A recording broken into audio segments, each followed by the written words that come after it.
Matalino, mabilis, malaslas. Sweater ito, hindi, hatch ito, hindi, pareho at higit pa. Ang Dominic ay isa sa pinakamahirap na laban para sa mga manok panabong sa sabungan. Estilo ng pakikipaglaban ng Dom. Ang modernong Dominic game fowl, o Dom o Bull-Eek, ay kilala sa husay sa pagputol, agresibong disposisyon, at nakamamatay na bilis.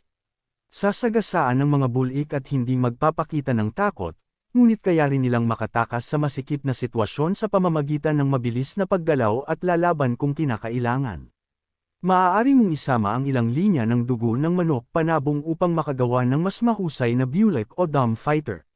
Para sa ilang nag-aalaga, ang komposisyon ng kanilang Dom o Bull-Eek ay 50% yellowleg hatch, 25% sweater at 25% leaper o penny hatch.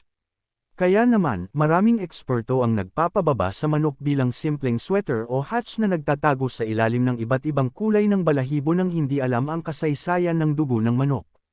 Hindi dahil sa magandang dugo ang ipinasok sa Dom ay hindi na ito Dom, sa katunayan mas maganda pa nga ito dahil ang magagandang genes ay bahagi na ng pagkakagawa nito bilang isang manok panabong.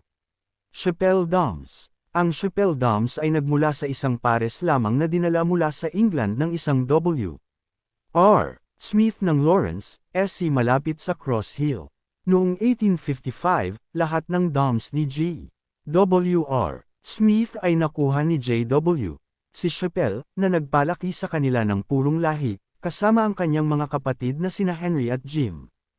Ang magkakapatid na Chappell, kasama si J. W. nagpalaki ng ilan sa mga pinakapanalong manok panabong sa loob ng 50 taon, nakikipagkumpetensya sa sinuman sa loob at paligid ng Columbia, SC. May 4 na dokumentadong paghalo ng ibang lahi ng manok panabong upang mapanatili ang lahi ng Dom na ito. Isang Espanyol na tandang na tinatawag na Santa Ana na ginagamit ni J.W. Chappell, isang manok na ginagamit ni J.W. mula sa Arlington. Si Chappell, isang Mingus Dom cock noong dekada 1970 na ginamit ni Jerry Chappell at ipinamana sa kanyang anak na si Chris, ang ika-6 na henerasyon na magpapatuloy sa pamilya, ay nagdagdag ng dugo ng Sure Shot Dom mula kay G.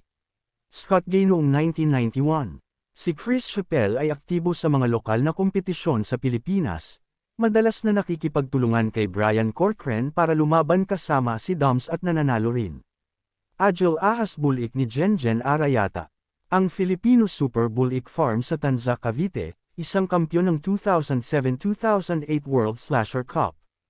Kilala sa kanyang Super Bull-Eek Dom, si Jenjen Arayata, Agile Ahas Farm sa Tanza, Cavite, ay umakyat sa ranggo ng manalo siya ng back-to-back WSC Championship noong 2007 at 2008 ayon sa pagkakabanggit. Nagmula siya sa pamilya ng mga Cockers kaya naman may matibay siyang pundasyon bilang breeder. Sa isang panayam, sinabi niya na ang kanyang ngayoy sikat na Doms ay galing kay Congressman Lagbas, pumanaw na, ng Cagayan de Oro. Tinawid niya ang Dom kasama ang isang hatch na may dilaw na binti, at kalaunan ay kasama ang Cheryl Penny bloodline upang palakasin ang stock. Ang isang Pilipinong nagpapalahi na nananalo sa mga Bull-Eek na pinaghalo-halo, na dating may reputasyon bilang duwag kapag natatalo sa laban kahit na nananalo sila sa mga paligsahan ng manok sa US noong unang panahon, ay nagbigay ng panibagong interes sa buong mundo sa ay uri ng linyada.